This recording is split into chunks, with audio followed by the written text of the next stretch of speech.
All right, painters, it is time to get ready for the self-portrait. Today, we're going to take a look at how to grid out your photograph and do a basic drawing of it. The point of this is not actually to paint exactly in our sketchbook because we know we're going to be putting this final product onto a canvas, but rather to get to know the picture, get to know the shapes, get to know this particular version of you as we move forward. What you're going to need is your photograph, which has been cropped to a 4.5 by 6-inch size, which also should have at this point a grid superimposed onto it, like my example here. And if you haven't already cut out this from the larger sheet of paper, please make sure you do that. 4.5 by 6 inches is 9 squares across.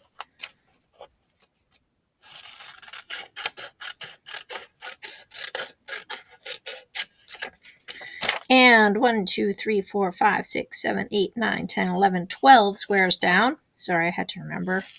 Didn't want to say the wrong thing. That proportion is going to work out beautifully for our 18 by 24-inch canvas.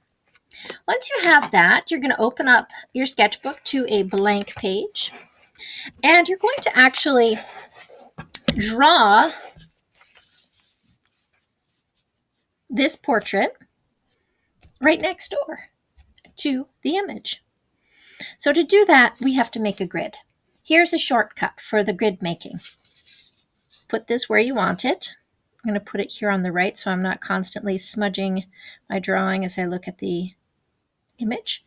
And I'm going to draw a box right around the cutout.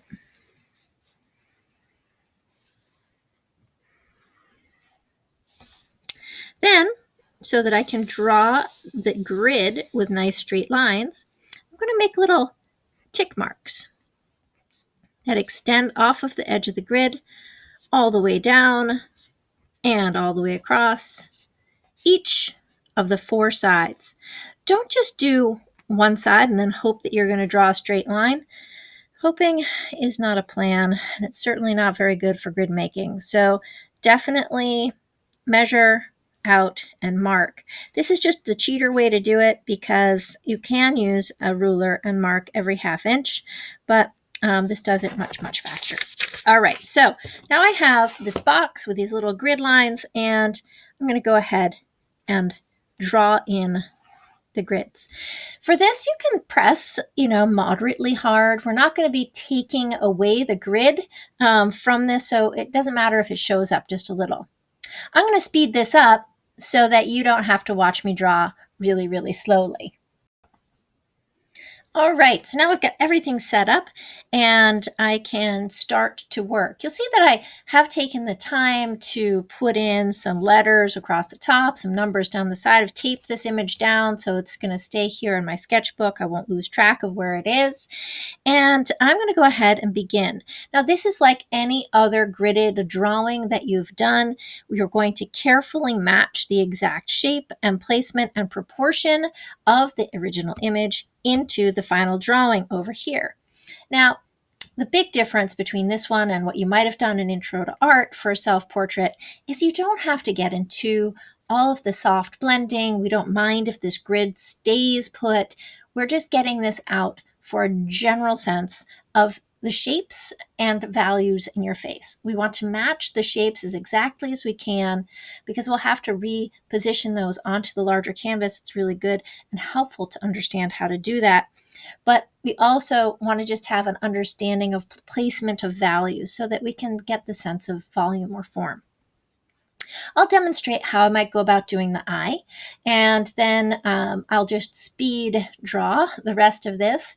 To do a section, you're going to want to find first its location. So this eye is located entirely on this 5th line down. So I know it's going to be in this 5th line down.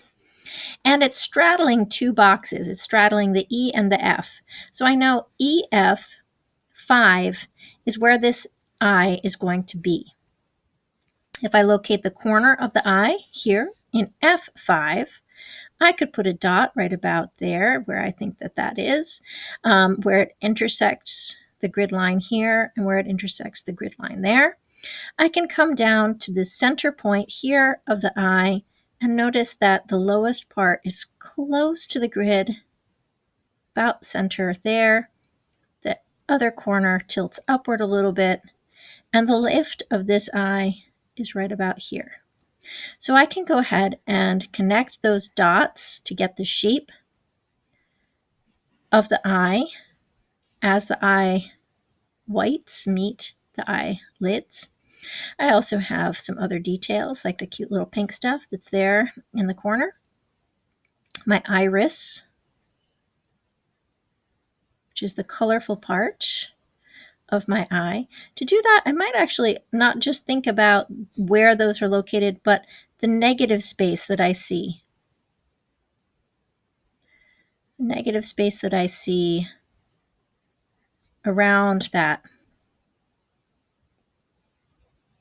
iris to get the correct shape. And this is going to make a circle if it were to be drawn all the way, but of course it gets cut off by my eyelids.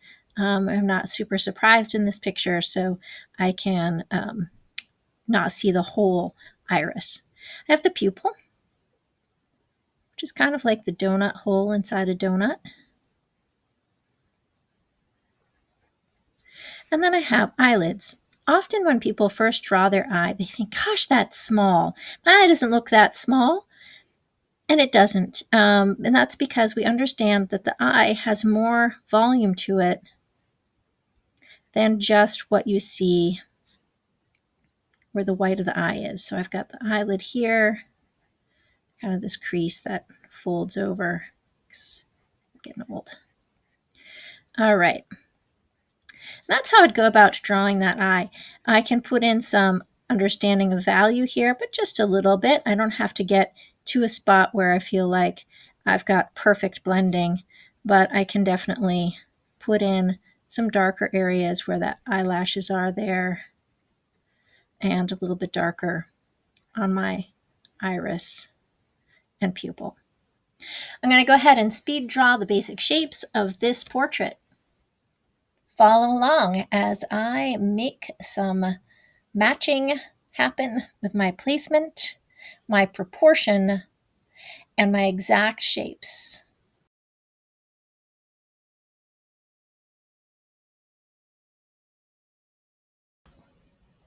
All right, so I've got the basic shapes now drawn in.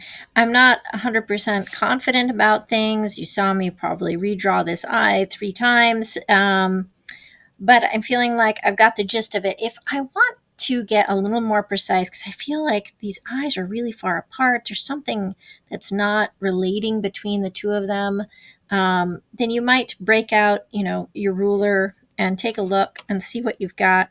This is a 1-to-1 ratio, so it is easy to actually measure between things or check the size of certain things. So if I go between the corner of this eye and the corner of that eye, I've got a 1/2 inch. And I'm just going to double check here. Oh, well, that's spot on, a 1/2 inch.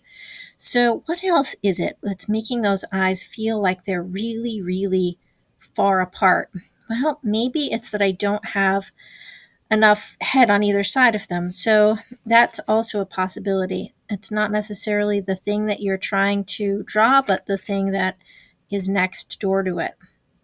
So this corner of the eye to that edge of hair is 1 centimeter. And that's a little bit off right there. And amazingly enough, I'm just going to move that line and see if that gives us a little bit of a different look to the eyes. It helped. And I'll check this side as well. So that looks like a 1/4 of an inch between the corner of that eye and that hairline, a 1/4 of an inch. It's pretty much spot on. So I know that that's about right. I'm also going to take a look at the overall angle between eyes. So eye to eye, eye to eye. So I'm thinking about this angle, and then I'm going to pop it to here. And that seemed like it was about the same angle. I'm going to bring this corner down just a little bit to help out with that angle. See if that makes a little bit of a difference. Once you feel like, I've got the shapes fairly good, then you can put in some indications of value. Unlike our Intro to Art final projects where we really want to make sure it's smoothly blended, here I just want a sense of the value. I'm going to be thinking about placing in dark areas and light areas. You can use hatching and cross hatching. I don't have to have this smoothly blended experience. Sometimes it's tempting to do that. If you want to, then go ahead. If you want to erase the grid and make a beautiful little portrait, go ahead. I don't want to stop you from that. Like, go for it, right? Awesome. But I don't want you to feel like you need to for this either. This is just about understanding where the lights are, where the darks are, how those things are going to build together to create the illusion of form. So that the nose looks like a nose and not like two weird pig holes staring at you.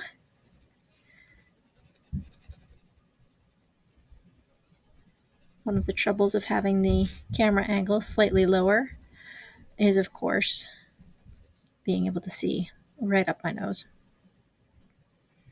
My daughter Clover took this portrait, so it has some significant meaning to me, showing a little bit about who I am, not just what I look like, because the person who took it and the view that she has when she's looking up at her mama.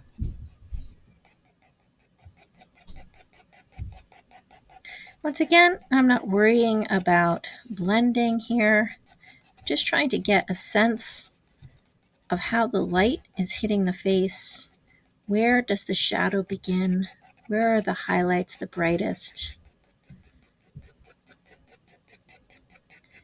I have flat lighting over here on this side.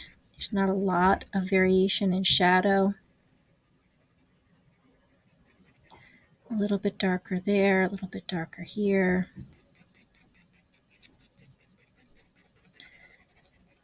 I'm not even really approaching my hatch marks like I'm trying to get a volume out of this. I'm really just thinking about where are the darks? How am I going to make this look like me? So I'm going to go ahead and do some speed drawing again so that you don't have to hear me talk through every last stroke. And that's enough for me to know that my nose is going to be a trouble spot. I don't think I got it quite right here in my drawing, but I'm going to get to know it a little bit better when I get to painting it. I know the feel of the hair, the way that it's falling on this in this picture. I really have a sense of the volume here. Eventually, if I had a better photograph, I could actually see my eyebrows. I could put those in. At the moment, I can't really quite see them. So it's always a good idea not to draw what you can't see, because if you don't have the definition in the image, then you might guess wrong over here. So just be careful about drawing things that you can't actually see when doing this. Obviously, I could sit here and color in the background dark, and that would help make my shirt pop forward, help with the texture of the hair, feeling like is the right texture. But really, I'm feeling like I kind of got this, right? I've kind of got this. I know that it's not perfect. It doesn't have to be at this point. You get to know an image so much more through drawing it than you do from just looking at it. And if you draw it twice, which we're going to be doing, once here and then once on the big canvas, we're going to be able to really nail it. Okay, which is awesome because you'll feel so much more confident about your finished product if you feel like you've got a good sketch coming in. So that is the quick demo on how to do a preparatory sketch for your self-portrait in our painting class. Can't wait to get to the paint. Painting is my favorite.